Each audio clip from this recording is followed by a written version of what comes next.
कोल्हापूर जिल्ह्यातील काही महत्त्वाच्या बातम्या आता आपण थोडक्यात पाहणार आहोत। त्यासाठी आता पाहूया संक्षिप्त बातम्या अर्थात फास्ट न्यूज।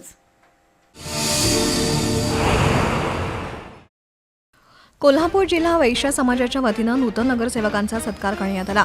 समाजाचे अध्यक्ष सुरेश कोरगावकर आणि अशोक ढवण यांनी नूतन नगरसेवकांना शुभेच्छा देऊन नव्या सभागृहानं कोल्हापूर शहराच्या सर्वांगीण विकासासाठी प्रामाणिक प्रयत्न करावेत असं आवाहन केलं।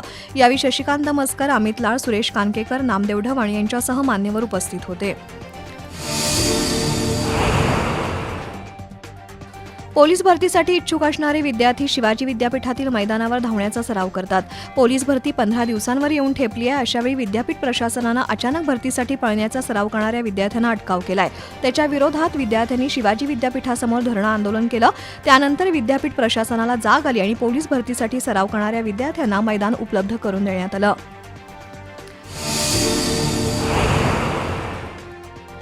कोल्हापूर महापालिकेच्या अतिक्रमण निर्मूलन पथकामार्फत सीपीआर चौक ते भवानी मंडप परिसरात कारवाई करण्यात आली।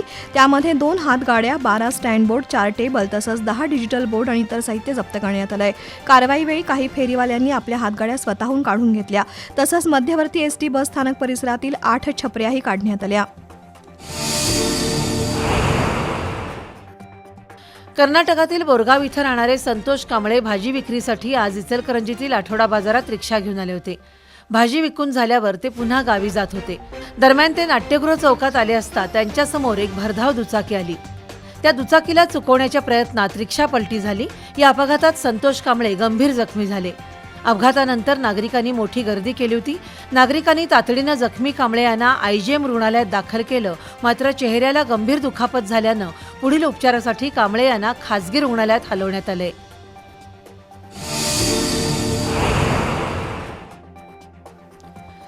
राजू पुजारी यांनी इचलकरंजीतील प्रभाग क्रमांक 15 मध्ये नागरिकांचा मागास प्रवर्गातून महापालिका निवडणूक लढवली। पुजारी यांनी दाखल केलेला जातीचा दाखला खोटा असल्याबाबत निवडणूक विभागाकडे तक्रार करूनही दुर्लक्ष झाल्याचा आरोप रवींद्र लोहार यांनी केलाय। पुजारी धनगर समाजाचे असून त्यांनी नागरिकांचा मागास प्रवर्गातून निवडणूक लढवली। मूळचे कर्नाटक राज्यातील एकसंबाचे ते रहिवासी असून राजू पुजारी कर्नाटकातील मतदार आहेत। जात प्रमाणपत्र मिळवण्यासाठी त्यांनी खोटी आणि चुकीची कागदपत्र सादर करून शासकीय यंत्रणेची दिशाभूल केली आहे। या विरोधात निवडणूक विभागाकडे तक्रार केली असून तिथंही न्याय मिळाला नाही तर उच्च न्यायालयात धाव घेणार असल्याचं रवींद्र लोहार यांनी सांगितलं। यावेळी पुंडलिकराव जाधव उपस्थित होते।